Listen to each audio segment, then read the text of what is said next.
एक बार अंतःकरण से गुरु महाराज का जय घोष करें। बोलिए प्रेम से श्री सद्गुरु महाराज की जय, श्री सद्गुरु महाराज की जय, श्री सद्गुरु महाराज की जय।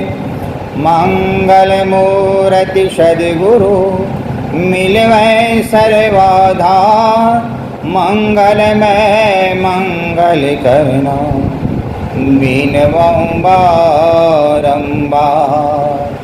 ज्ञान उदय अरु ज्ञान घन सद्गुरु शंकर रूप, नमो नमो बहुभारी सकल सुको जन भो। प्रातः स्मरणीय अनंत श्री उषित परमराध्य ब्रह्मलीन महर्षि में ही परमहंस महाराज के चरण कमलों में कोटि सा नमन। उनके मस्तिष्क स्वरूप महर्षि संसेवी जी महाराज के चरण कमलों में कोटि सा नमन। हृदय स्वरूप महर्षि साई स्वामी जी महाराज के चरण कमलों में कोटि सा नमन। अन्य महात्माओं के चरण कमलों में कोटि सा नमन। यहाँ पधारे हुए सत्संगी वृंद, माता बहनों के चरण कमलों में कोटि सा नमन। आज का साप्ताहिक सत्संग है।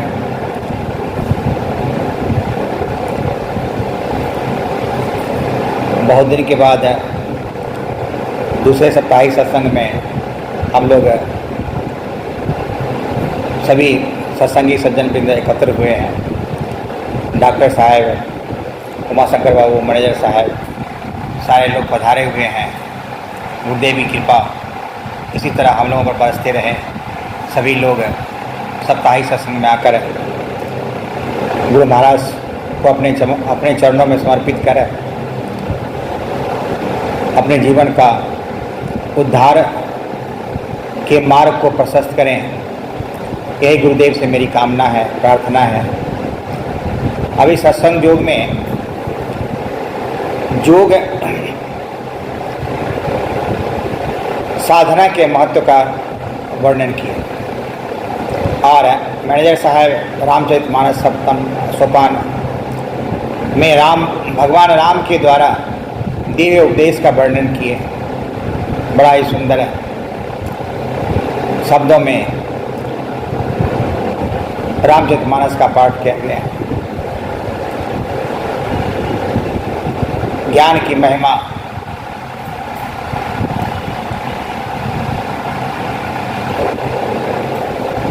गुरु की महत्ता और साधना की महत्ता का प्रकाश डाला गया है।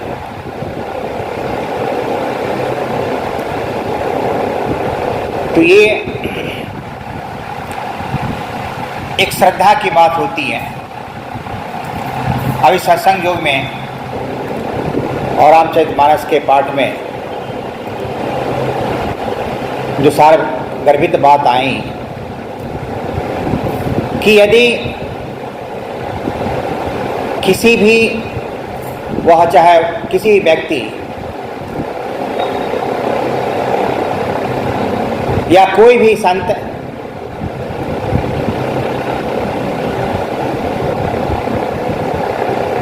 खास करके यदि हम शिक्षा प्राप्त करते हैं, योग की साधन को प्राप्त करते हैं, तो उसमें हमें व्यक्ति विशेष और जाति विशेष की प्रधानता नहीं देनी चाहिए। यदि हमें योग साधना, चाहे वह ब्राह्मण हो, क्षत्रिय हो, वैश्य हो, शूद्र हो, से भी योग साधना अगर प्राप्त करनी पड़े तो उसको बड़ी श्रद्धा से करना चाहिए और उस साधना को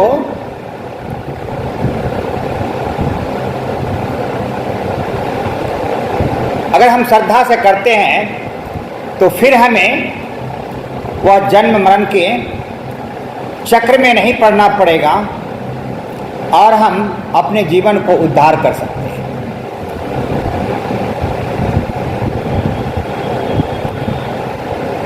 और यह उद्धार करने का जो हमें मनुष्य का जीवन मिला है वह सबसे उत्तम जीवन मिला है, और इसी जीवन के द्वारा जो है हम अपने आप को मोक्ष की ओर अग्रसरित कर सकते हैं और अपने जीवन को उद्धार कर सकते हैं। यह बहुत बड़ी बात है।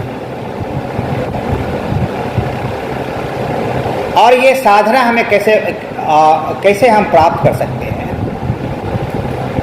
तो इस साधना को प्राप्त करने के लिए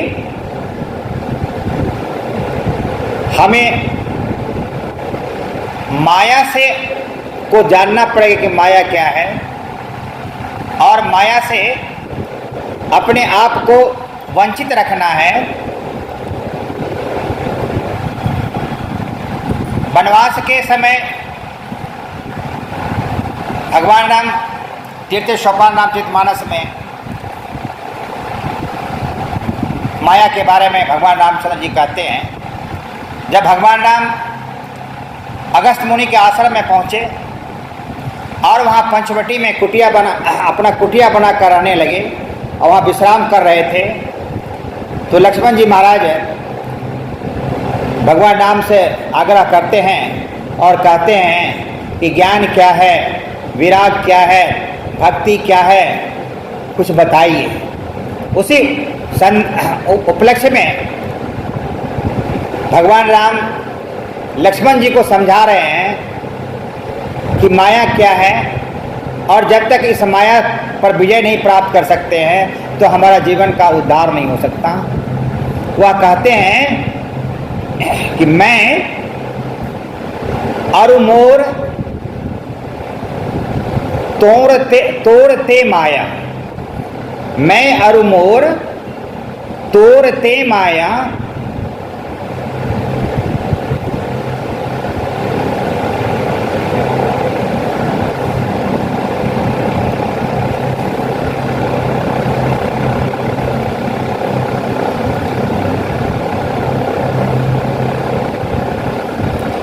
जेहि बस किन्ने जीव निकाया। तो ये भगवान रामचंद्र जी माया का चौपाई के थ्रू बताते हैं कि मैं अरु मोर तोड़ते माया, यानी मैं और मेरा और ते और तेरा सब माया है। और ये जो माया है सभी जीवों को अपने बस में कर रखा है। जेहि बस किन्ने जीव निकाय, ये जो माया है सभी जीवों को बस में कर रखा है, जो भगवान राम की या भक्ति में एक बाधक सिद्ध होता है। और उसके बाद भगवान रामचंद्र जी कहते हैं, गो गोचर जा लग मन जाई, सो सब माया जानो भाई। इस दृष्टि से जो भी चीज हम देखते हैं वह सब माया है, और उसी माया पर हमें विजय प्राप्त कर लें तो हम जो है हम योग साधना में अग्रसित अग्रसारित हो सकते हैं। और माया पर विजय प्राप्त करना इतना आसान नहीं है। इस पर विजय प्राप्त करने के लिए जो गुरु महाराज हमारे साधना बतलाए हैं, या कहिए कि इस माया पर विजय प्राप्त करने के लिए एक योग साधना ही है, जिससे हम अपने आप को इससे वंचित रहकर और भक्ति मार्ग पर अग्रसरित हो सकते हैं। और इसमें योग साधना में श्रद्धा होनी चाहिए, और एक बहुत विश्वास के साथ हमें अपने आप को भक्ति मार्ग पर अग्रसरित करना चाहिए। हमारे गुरु महाराज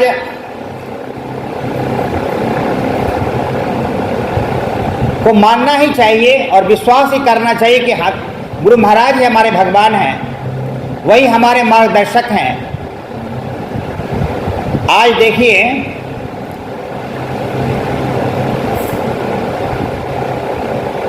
व्यासानंद स्वामी व्यासानंद जी महाराज का आज प्रवचन हो रहा था, तो उनके प्रवचन में वो कह रहे थे कि गुरु महाराज हमारे एक दिन ऐसे कितने तप और तपस्या से वह अपने जीवन को सार्थक किए और इस संसार के भलाई के लिए जीवन पर्यंत कार्य किए कि एक वह उनको जो जब घर से निकले थे तो मात्र एक वस्त्र था, बैठने को चादर भी नहीं था, ओढ़ने को चादर भी नहीं था, बस एक लगौटी था, उसी को वह ओढ़े थे, उसी को बिताए थे। और आज देखिए जो हमारे संत हैं और उस गुरु महाराज के तपोबल से, कष्ट साधना से आज कितने संत हैं और हम लोग के पास सारा सुख सुविधा के सामान मौजूद है और हम लोगों को प्राप्त है, तो यह गुरु महाराज की बड़ी कृपा है। और गुरु महाराज किस तरह के संत थे, एक अभी गुरु से भी भगीरथ जी महाराज एक कथा के एक उसमें दिया किताब है उनका, गुरु सेवी महाराज के, उसमें लिखा हुआ है गुरु महाराज का एक सूक्ष्म रूप में कि जो भागलपुर का जो आश्रम अपना है वहाँ पर उसी के बगल में एक पानी टंकी है, वहाँ पर उसी पानी टंकी के सुपरिटेंडेंट साहब जो है वह मोहन झा व्यक्ति थे और उनके बच्चे का उपनयन होना था, जनेऊ होना था। तो गुरु महाराज को बुलाए हुए थे और गुरु महाराज उनके यहाँ जाकर सत्संग भजन करके दोनों बच्चों को आशीर्वचन करके वापस आए आश्रम में। तो मोहन झा सर के जो माँ थी वह बहुत भक्ति थी गुरु महाराज में। वह जाति के भले ब्राह्मण थी लेकिन उनके परिवार में जाति का कोई अहंकार नहीं था और वह गुरु महाराज के बड़ी भक्तनी थी।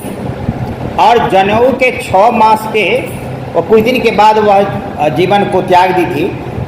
और जीवन त्यागने के बाद 6 महीना जब बीत गया तो गुरु सेवी महाराज के साथ आश्रम में विराजमान थे, ये विराम कर रहे थे अपने शयन कक्ष में।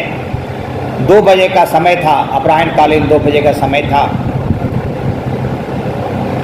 तो गुरु महाराज बोलते हैं कि ऐसा है कि हमें जो है गुरु सेवी जी भगीरथ है, हमको थोड़ा सा बैठा दो हमको और थोड़ा मुँह और धुला दो।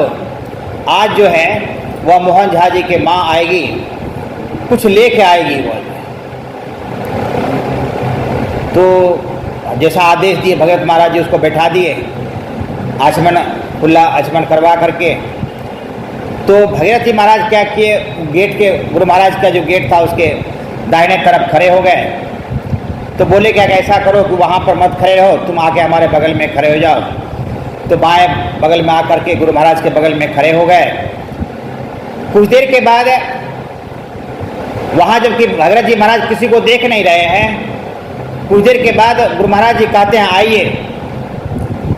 और आने के बाद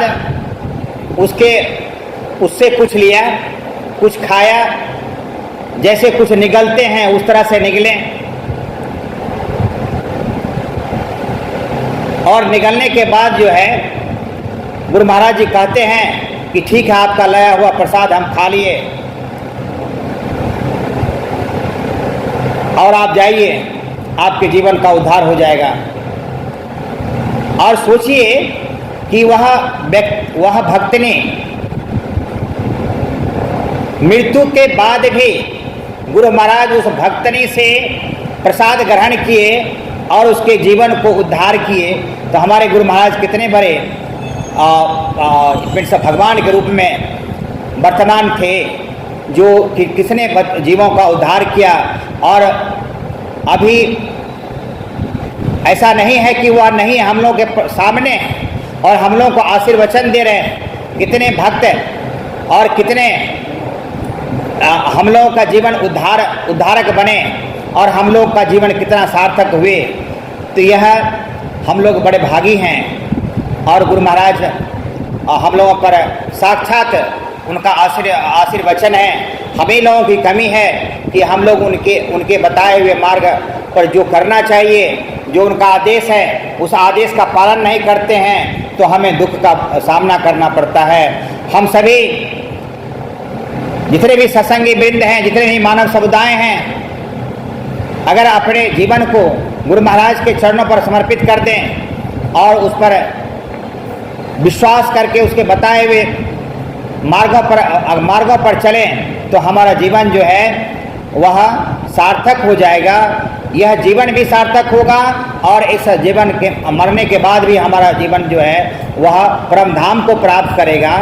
तो इसलिए बहुत हम लोग बड़ा भागी हैं। कम से कम जो बताए हुए हमारा जो गुरु महाराज के बताए हुए मार्ग है, ये 4 साधना जो है, मानस जप, मानस ध्यान, दृष्टि साधन और सर्वसहज योग है, करना चाहिए। उसमें जो है कि कम से कम और गुरु जी महाराज जी कहते हैं कि 10 मिनट 5 मिनट बैठने से कुछ नहीं होगा, 1 घंटा कम से कम बैठना चाहिए और प्रयास करना चाहिए, हमको लगता है। और सारे जितने भी संत हैं वह ध्यान पर बल दिए। गुरु जाप जो है, गुरु मंत्र जो है वह बड़ा ही सार्थक होता है, बड़ा उसमें बल प्रदान होता है। तो हम लोग खाते पीते उठते बैठते जब भी समय मौका मिलता हो, हमारा ध्यान भले हमारा मन हमारा जो है, जो शरीर जो है वह हमारे कामों में व्यस्त रहे, बट हमारा मन जो है वह गुरु महाराज के चरणों में, उनके गुरु जाप में हमारा ध्यान अग्रसारित हो, हम उनके जप को करते रहे। यही हमारी जो है गुरु महाराज से प्रार्थना करते हैं और हम अपने वाणी को विराम देते हैं। और साथ में वाणी को विराम देते हुए मैं फिर एक बार गुरु महाराज से प्रार्थना करते हैं, जितने भी सत्संगी गण हैं या जितने भी इस भारत देश में हमारे जितने भी मनुष्य प्राणी हैं, सब पर दया बरसाकर उनको भक्ति मार्ग में अग्रसारित करें, भक्ति मार्ग में प्रेम प्रदान करें, ताकि वह सभी आपके बताए हुए साधनों को पूर्ण रूप कर अपने जीवन को उद्धार कर पाएँ। और मैं गुरु महाराज से प्रार्थना करता हूँ कि हे गुरुदेव, जो भी सत्संगी गण या जो भी मनुष्य आपके चरणों में समर्पित होते हैं उसका जीवन उद्धार करें। इसी शब्दों के साथ मैं अपने वाणी को विराम देता हूँ। एक बार प्रेम से बोलिए, श्री सद्गुरु महाराज की जय, श्री सद्गुरु महाराज की जय, श्री सद्गुरु महाराज की जय।